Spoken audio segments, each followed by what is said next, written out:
Hi everyone, मेरा नाम प्रियांशु कुमार झा है। मैंने एयरफोर्स 1 2024 का एग्ज़ाम क्वालिफाई किया है और मैं आज आपको फेज़ 2 का रिव्यू शेयर करूंगा।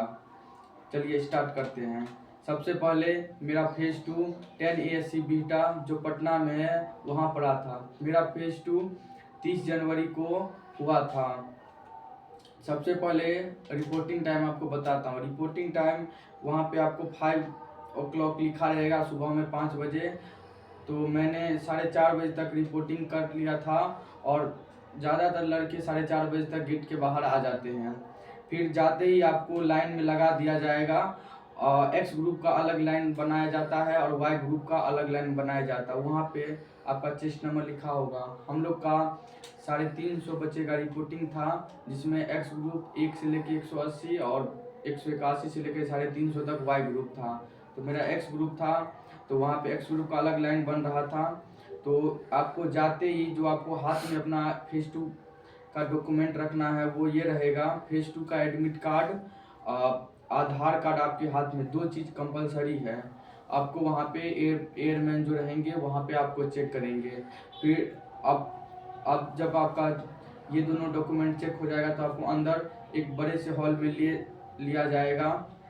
वो बहुत सा बड़ा हॉल रहेगा। वहाँ पे आपको चेस्ट नंबर दिया जाएगा। मेरा चेस्ट नंबर 138 था और वहाँ पे कुछ डॉक्यूमेंट जैसे जो 18+ हैं उनके लिए तो साइन नहीं मांगता है। 18- जिनका एज है उनके लिए पेरेंट्स का साइन, या आपको फेज़ 2 में अगर कुछ हो जाता है तो आप उसका जिम्मेदारी एयरमैन नहीं लेगा। इसीलिए अगर जो आपका एज 18- है तो आप वहाँ पे पेरेंट्स से साइन करा के जाएँ।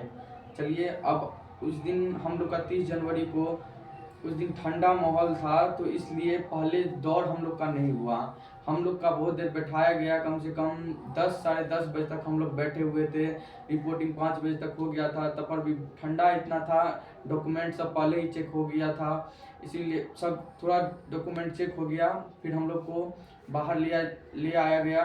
हम लोगों को लगा कि रनिंग करने के लिए ले जाएंगे, लेकिन वो लोग बोले कि नहीं, ठंडी की वजह से आपको अभी पुशअप, सीटअप और स्क्वाट करना है। तो हम लोग को पहले पुशअप कराया गया। पुशअप में 10 पुशअप कराते हैं, उसमें से सिंगल बंदा भी बाहर नहीं हुआ, सिंगल भी बाहर नहीं हुआ। इसीलिए पुशअप में डरने की कोई बात नहीं है। मैं भी जब प्रैक्टिस करता था तो रूम में ही दिन में 4 बार करता था, 4 बार 3 बार करता था पुशअप। 10 बार होता था, कभी कभी 8 होता था, 6 होता था। और वहाँ पे पुशअप में होल्ड भी उतना नहीं रहता था, जैसे डाउन अप डाउन अप, ऐसे करके पुशअप में कोई बंदा बाहर नहीं हुआ, सिटअप में भी कोई नहीं हुआ, स्क्वाट में भी कोई बंदा हम लोग के ग्रुप से, ग्रुप क्या, हम लोग के जो 180 कितना बच्चा जितना रिपोर्ट किया था उसमें से मुझे लगता है दो जगह एक्सरसाइज हो, मतलब ये पुशअप सीटअप हो रहा था। तो हम लोग जहाँ पे कर रहे थे ना एक अलग जगह, वहाँ पे कम से कम 150 बच्चे थे, उसमें से कोई भी बाहर नहीं हुआ। सीटअप, पुशअप और स्क्वाट में कोई बाहर नहीं हुआ। फिर ये सब हो गया तो थोड़ा उस दिन थोड़ा धूप उगा तो हम लोग को दौड़ने के लिए ले गए। फिर हम लोग का ग्रुप बना। हम लोग के ग्रुप में 64 बंदे थे। हम लोग को बस में बैठाया गया, फिर हम लोग को ले जाया गया। तो दौड़ में पहले आपको ये बात याद रखना है कि आप आगे हो या पीछे। वो वहाँ पे उस्ताद, मतलब सर जो रहेंगे वो आपको बता देंगे कि जो लास्ट बंदा जब निकल जाएगा तब आपको टाइम स्टार्ट होगा। तो मैं भी समझो कि लास्ट में ही था, आगे में सब लगे हुए थे। तो सब आगे जब दौड़ स्टार्ट हुआ ना, तो आपको दिमाग में ये रखना है कि एकदम सर के बात को फोकस करना है। मैंने ऐसे ही बोल रहे कि थोड़ा वार्म अप करो, वो करो, हम मुझे लगा कि और कराएंगे वार्म अप, एक ही बार डायरेक्ट बोल दिए गो। फिर मैं धीरे धीरे अपना स्टार्ट किया दौड़। मेरे से आगे बंदे बहुत चले गए, तब पर भी मैंने सुना था किसी के वीडियो में ही कि अपना पेशेंट रखने के लिए, मतलब संयम बना के रखने के लिए, ये नहीं जो कोई ज़्यादा जोर से दौड़ गया और मुझे उतना कैपेसिटी नहीं है मैं भी उतना दौड़ लूँ, ऐसा कुछ नहीं करना है। आप स्टार्टिंग में कम से कम 2-3 मिनट तक आप एकदम अपना चाल में चलिए, फिर आपका बॉडी हीट होगा, फिर आप थोड़ा रफ्तार बढ़ा लीजिएगा। तो वहाँ दौड़ने से पहले हम लोग को बता दिया गया कि एक 900 मीटर पे एक ब्रेकर आएगा, वहाँ से आपको लेफ्ट लेना है, फिर 300 मीटर पे एक ब्रेकर आएगा, फिर 300 मीटर पे एक ब्रेकर आएगा, फिर 100 मीटर तीसरा ब्रेकर जो आएगा ना, उसके बाद आपको आदमी दिख जाएगा। फिर वहाँ से मैं भी खींचने लगा, तो मेरे ग्रुप से 64 बंदे में से 56 का सिलेक्शन हो गया, सिर्फ 8 ही बंदे बाहर निकले। फिर यहाँ पे दौड़ हो गया, अब 64 का दौड़ हो गया। हाँ, और मेरा टाइमिंग में जब अपने यहाँ दौड़ता था घर पे, तो मेरा 7:10, 7:05, 7:15 तक आता था। फिर वहाँ पे मैंने टाइम तो नहीं मिला है, लेकिन मुझे लग रहा है मैंने 6:45 तक अपना रनिंग, 6:45 या 6:50 तक रनिंग कंप्लीट कर लिया। फिर हम लोग रनिंग सब हो गया, फिर हम लोग को नाश्ता के लिए बोला गया कि जो सब नाश्ता लाया है वो नाश्ता कीजिए, और जो नाश्ता नहीं लाया है वो अपने रुपये से नाश्ता कीजिए। तो मैं नाश्ता नहीं ले गया था, मेरे पास रुपया था, तो 50 रुपया का वहाँ पे नाश्ते में पूरी सब्जी आपको दिया जाएगा। फिर हम लोग नाश्ता किए, फिर आपका डॉक्यूमेंट चेक हुआ। डॉक्यूमेंट पे मैं आपको एक अलग वीडियो बना दूंगा कौन क्या होता है, ये वीडियो लंबा हो जाएगा, इसीलिए आगे चलते हैं।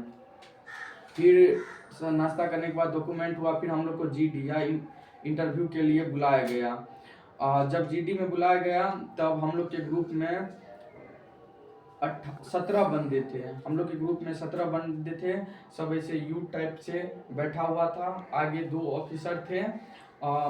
उन्होंने पहले तो हम लोग का उस दिन जो माइक था ना वही खराब हो गया था, तो हम लोग को आधा 1 घंटा ऑफिसर के सामने बैठना पड़ा। वो लोग अपना माइक ठीक कर रहे थे, जो जिससे बोलते जीडी के बारे में। तो फिर हम लोग बैठे थे, पहले हम लोग को रफ दिया गया, और फिर हम लोग को बोला गया कि अब जो ये माइक से बोलेंगे, पहले से रिकॉर्डिंग था जीडी वाला टॉपिक। वो लोग बोले कि जब ये स्टार्ट होगा तब अपने आप, जैसे ये रफ कॉपी सबको दे दिए, इसमें आप कुछ भी लिख सकते हैं, कुछ भी लिख सकते हैं। तो मैंने जो है ना, जैसे मेरा टॉपिक था ई लर्निंग था, तो उसमें मुझे समझ नहीं आया ई लर्निंग मतलब क्या होता। फिर जब वो माइक में बोला ना कि ऑनलाइन एजुकेशन के बारे में, तो मैंने लिख लिया टॉपिक में। रफ में मतलब ये नहीं जो आपको पूरा सजा के लिखना है, वो सुन रहा था, मैं लिख रहा था ऑनलाइन एजुकेशन। मैंने ई लर्निंग का टॉपिक जो बोला ना, स्टार्ट किया माइक से, तो फिर आया ऑनलाइन एजुकेशन, तो मैंने रफ में ऑनलाइन एजुकेशन लिख लिया। फिर दिखाया कि पुअर स्टूडेंट, तो मैंने poor student help online class ये लिख लिया। फिर मैंने खान सर का लिख लिया कि खान सर बहुत ऑनलाइन में अभी बहुत आगे बढ़ा रहे हैं। फिर गवर्नमेंट भी हम लोग को सपोर्ट कर रही है, डिजिटल इंडिया धीरे धीरे बढ़ रहा है।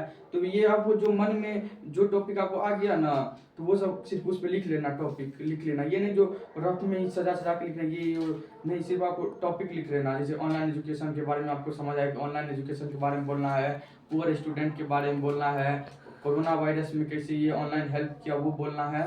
तो ऐसा ही हम लोग को टॉपिक हुआ। फिर टॉपिक में ऐसा हुआ, सबसे एक खड़ा किया गया, खड़ा मतलब पूछा गया, सब एक पे आ गया। मेरा लगता है 30 नंबर पे मेरा था, तो मैंने भी अपना इंट्रोडक्शन अच्छे से दिया।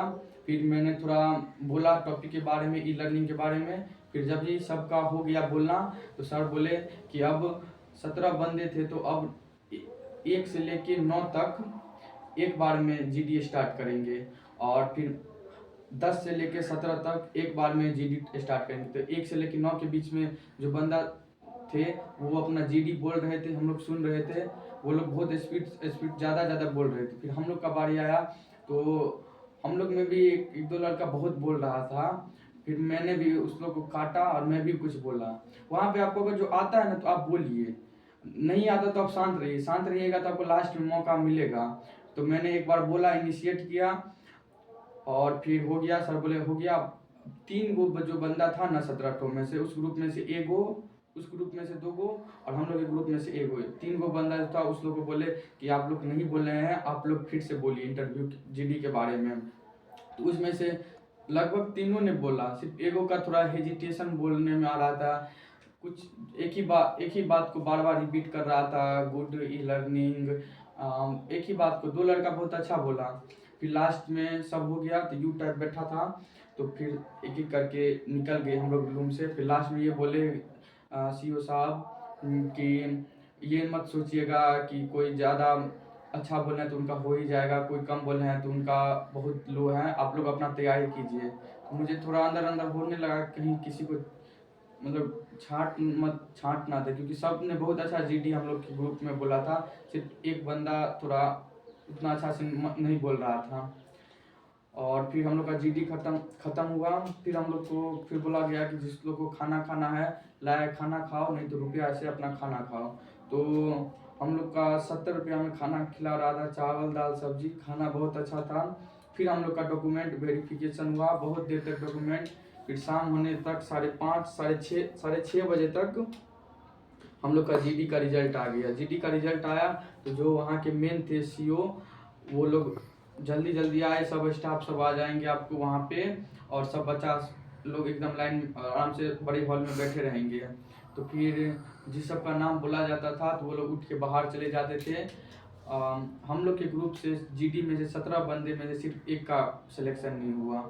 वो भी बोल रहा था, लेकिन एक ही बार को बात बोल रहा था, और खुद में जैसे लग रहा था कॉन्फिडेंस ही नहीं है, इसीलिए वो बाहर हो गया, नहीं तो उसका भी हो जाता है। तो हम लोग के 17 को बंदे में से सिर्फ एक बाहर हो गया।